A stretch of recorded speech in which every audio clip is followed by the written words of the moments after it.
اس دنیا میں کم و بیش 1,24,000 پیغمبروں کو بھیجا، جنہوں نے الگ الگ وقت میں اللہ کے پیغام کو انسانوں تک پہنچایا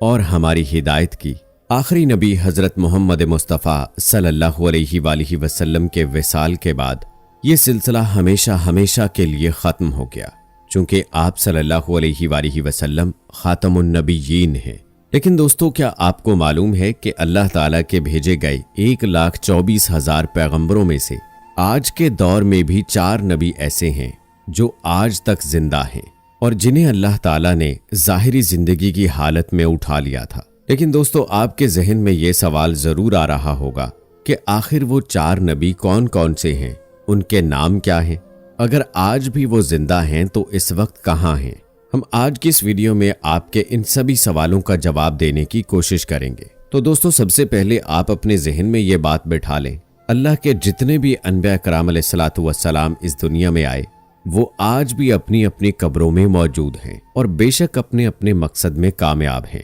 حضور نبی اکرم صلی اللہ علیہ وآلہ وسلم کی حدیث مبارکہ ہے، اللہ نے زمین پر یہ حرام کر دیا ہے کہ وہ انبیاء کرام علیہ الصلوۃ والسلام کے جسم مبارک کو کھائے، لہٰذا آج بھی اللہ کے سارے انبیاء کرام اپنی اپنی قبروں میں موجود ہیں۔ لیکن دوستو، ہم آج کی اس ویڈیو میں جن 4 نبیوں کا ذکر کرنے جا رہے ہیں، انہیں اللہ تعالیٰ نے اس ظاہری دنیا سے اسی حالت میں اٹھا لیا تھا، تو اسی لیے 4 نبیوں نے موت کا ذائقہ نہیں چکھا اور آج بھی وہ الگ الگ مقامات پر موجود ہیں اور زندہ ہیں۔ لیکن اس میں خاص بات یہ ہے کہ ان میں سے 2 نبی آج بھی ہماری اس زمین پر موجود ہیں، جبکہ 2 نبیوں کے بارے میں روایت میں ملتا ہے کہ وہ آسمان پر موجود ہیں۔ دوستو، ان نبیوں میں حضرت خضر علیہ السلام، حضرت الیاس علیہ السلام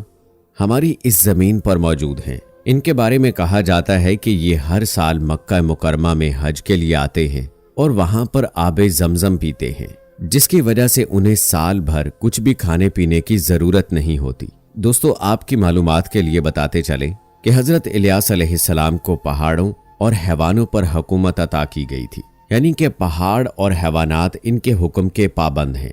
جبکہ حضرت خضر علیہ السلام کو دریا اور سمندروں پر حکومت دی گئی تھی۔ حضرت الیاس علیہ السلام کے بارے میں روایت میں آتا ہے کہ اللہ نے آپ کو 70 نبیوں کی طاقت عطا فرمائی ہے اور آپ غضب اور جلال میں حضرت موسیٰ علیہ السلام کی طرح ہیں۔ اسلامی کتابوں میں یہ بھی ملتا ہے کہ حضرت خضر علیہ السلام اور حضرت الیاس علیہ السلام رمضان کا پورا مہینہ بیت المقدس میں گزارتے ہیں اور ہر سال حج کرنے کے لیے مکہ مکرمہ تشریف لاتے ہیں۔ دوستو، قیامت سے پہلے جب دنیا کا آخری وقت آئے گا تو اللہ کے حکم کے مطابق ان کی روح کو قبض کر لیا جائے گا۔ دوستو، اس کے علاوہ جو 2 نبی آسمان پر زندہ ہیں وہ ہیں حضرت ادریس علیہ السلام اور حضرت عیسیٰ علیہ السلام۔ حضرت ادریس علیہ السلام کے بارے میں ذکر ملتا ہے کہ آپ ہی وہ پہلے شخص تھے کہ جنہوں نے پہلی بار کپڑا بنا